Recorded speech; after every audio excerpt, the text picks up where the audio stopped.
What's going on, guys? In the garage today, check this out. New banner. Got off eBay. Nice addition to the shop. But what we're going to be working on today is cleaning up these dirty motorcycles. Got Tour X out here. It's super dirty since the Savannah trip. Did 1,200 miles on that. Got to get it washed up. 311. It's got several trips on it since the last time it was washed. So I'm going to try to get those two knocked out today. Maybe even get 400 washed up. And I've got an Indian sitting in here that needs to be washed too. But 4 bikes in one day is quite a bit. It's like 60 degrees out, so it's almost perfect. It's going to warm up about 75. So it should be a great day for a wash.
So I had mentioned I was going to wash motorcycles today, in which I got this one done.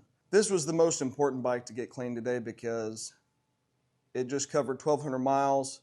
It hadn't had a good wash since they'd done all the updates, and it was filthy. Going down to Savannah, there was sand, and I'm sure there's salt being on the coast and everything else like that. So wanted to get this bike really good and detailed, which you just saw. It was filthy, but now it is perfectly clean, and I'm very pleased and very happy with it.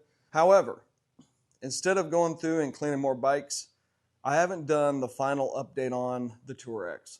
And with that being said, I think now's the time to take the opportunity to go over all the updates, all the work that's been done to it, and some of the things that still need to be done. We're going to start at the front, and we're going to work our way back. First things first, I changed the windshield from the short windshield to a 10-inch clear windshield. It took away all the buffeting issues that I was experiencing, and this has just been an excellent upgrade. Second was, when I went through and did the other upgrades, and we're going to get to them here in a minute, I ended up replacing the outer fairing and the inner fairing. While replacing the outer fairing, obviously I had to have it painted and paint matched, and it all turned out really good. Moving down, the primary headlight is the Eagle Lights Gen 1. The outer running lights are the Eagle Lights Gen 2. These have been excellent. If you're not running LED headlights in your motorcycle, or any vehicles for that matter, you really need to make the plunge, make the investment, because it's a game changer. And being able to see at night, and even during the day, allow other vehicles to see you while you're riding, it's really important to do. So I highly recommend that. These are Eagle Lights. On the turn signals, I did upgrade the lights to the bulbs themselves to an LED bulb that I got off of Amazon. That pretty much covers the front. Down here, the front brake caliper was leaking a little bit. It was weeping, and it was causing the brakes to basically become oiled and ineffective. So I ended up replacing. I had a spare rotor that was, a spare caliper laying around. So I went ahead and put that on there when I did the bar upgrade. That covers the front, and we'll just start moving around the side, and we'll work our way all the way to the back.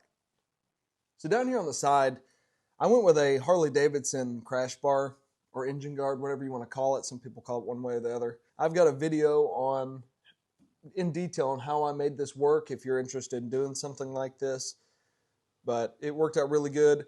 But that was one of the main upgrades that I made on the bike, and that's turned out really good. When I made that ride to, well, one, Wisconsin Dells, and the ride to Savannah, Georgia, being able to have 3 different foot placements between the floorboards, the top of the bar, and the highway bar itself, this has been excellent. The highway pegs, these are like $60 highway pegs that I got off of Amazon. They've been super awesome. Something that I haven't talked about in the other videos is this brake pedal itself. But I do know between the other 2 bikes that I have, this one's extended. Typically they end right here. This one's been extended out, so I don't know if it was welded on, if it was added on to, and then re-chromed, and it was custom made, or if they actually had sold these. The good thing about this one is it allows you to add extra pressure, and it makes the rear braking much more effective. So I really do like that, especially on a bike with added weight. That has been an excellent upgrade. Some more things we hadn't talked about in some of the other episodes is what this bike came with that isn't factory. And that one thing I wanted to start with was this brake lever. We talked about that.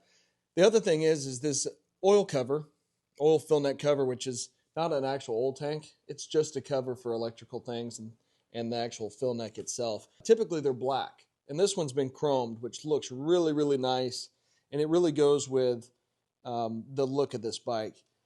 Another thing is, I don't know if you can tell down here, we'll get a closer look at it later.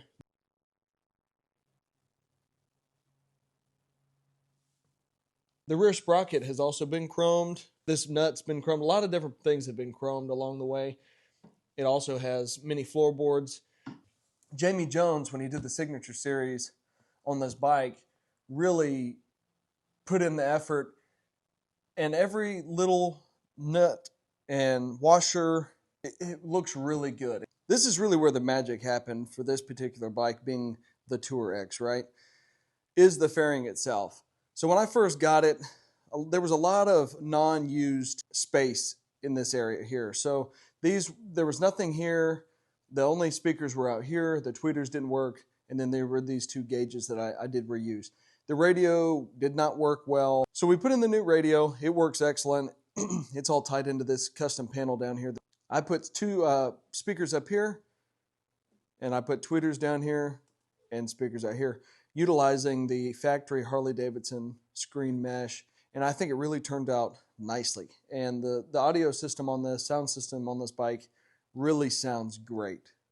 Now moving up from there, we've got the black 14-inch bars. This works out really good for me specifically, being I'm 6'3", and I've got a little bit of shoulder issue on my right shoulder. So being able to get the bars up has really helped with that. I replaced the grips here, put new throttle cables on. There's a new brake line. When I extended the bars, I had to put new brake lines on. There's all videos about this, but I am going to recover some of this, so some of it may be repetitive. New clutch lever. I added some power to this bike as well, so I've got plenty of power connections there. And another 12-volt on this side. That pretty much covers everything as far as the dash fairing goes. Everything here has been updated, and I think we've covered just about everything. On the left side of the bike, we've got the air cleaner. It has the breather kit update. It's got the 3-inch filter on there. I just put a brand new filter on there, which is doing well. More chrome that came with the bike when Jamie did the build on this. The linkage, the shifting linkage has all been chromed. Everything's nice here. I replaced these. The shift levers, the heel to toe, went through and updated and replaced the bushings here and got everything really tight up through here. Obviously replaced new motor mounts, also replaced the oil cooler and lines. I was having a little bit of issues with that, and I also popped a hole in the old one. So had to replace that, had to get a new one. More chrome here, more chrome there. It has the updated caps on the front and rear for the engine isolators. Something that I thought was really unique about this bike is the fact that Jamie Jones did the signature plate for the signature series on this bike, having his signature on here with 1153. I thought that was really neat. Now, making our way to the back, this bike had the luggage rack, the backrest, all that on here. I did get brand new front and rear seat from ehparts.net, brand new original stock seats. I replaced the saddlebags that came on the bike. They were the Kawasaki Nomad bags, and I decided to go with the Viking bags. These are the 42-liter Viking bags. They're weather sealed, lockable, easy to remove, easy to clean, and they came with really nice paint. It had slash cuts on the bike. Originally, being a tour bike, I put a quieter exhaust on there. These are just the standard factory exhaust with the baffles knocked out. I think it's a really perfect exhaust for a bike that's going to spend a lot of time covering a lot of miles for long periods of time, and that's what this bike's all about.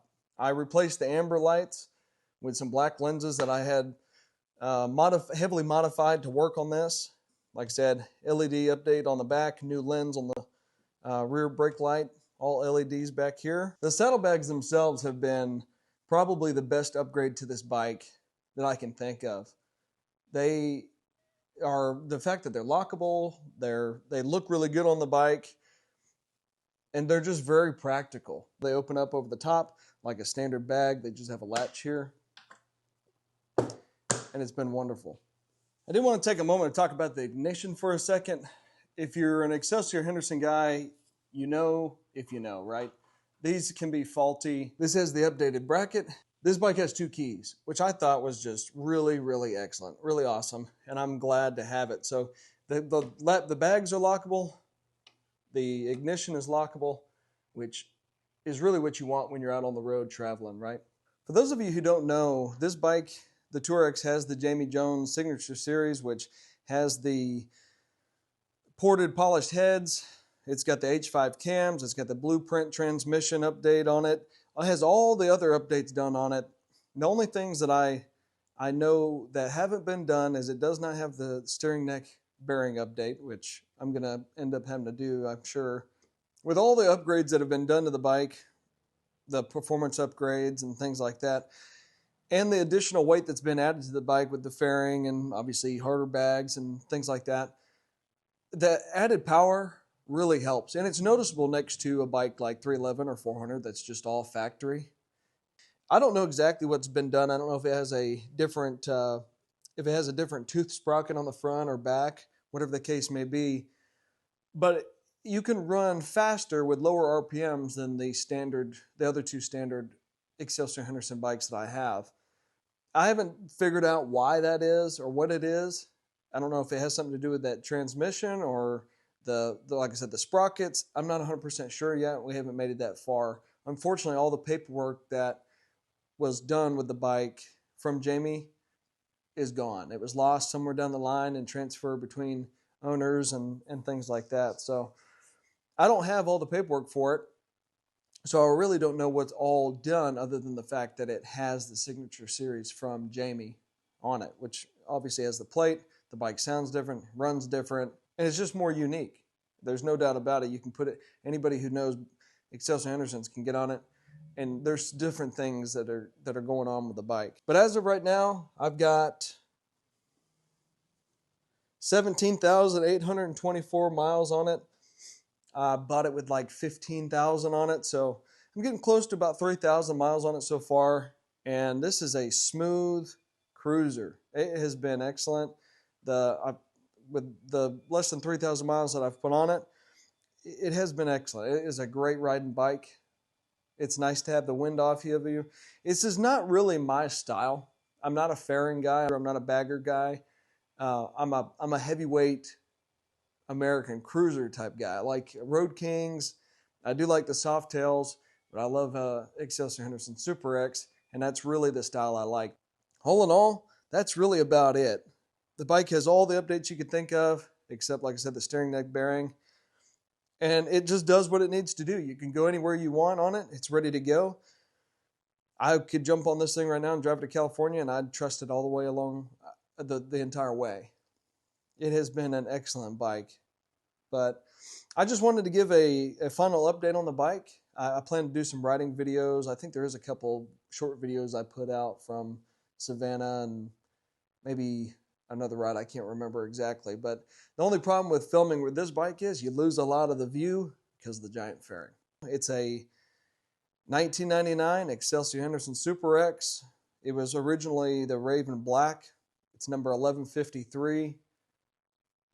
And everything else has been covered, we've talked about. So I appreciate you tuning in. Have any questions, holler at me. Stay tuned for the next one.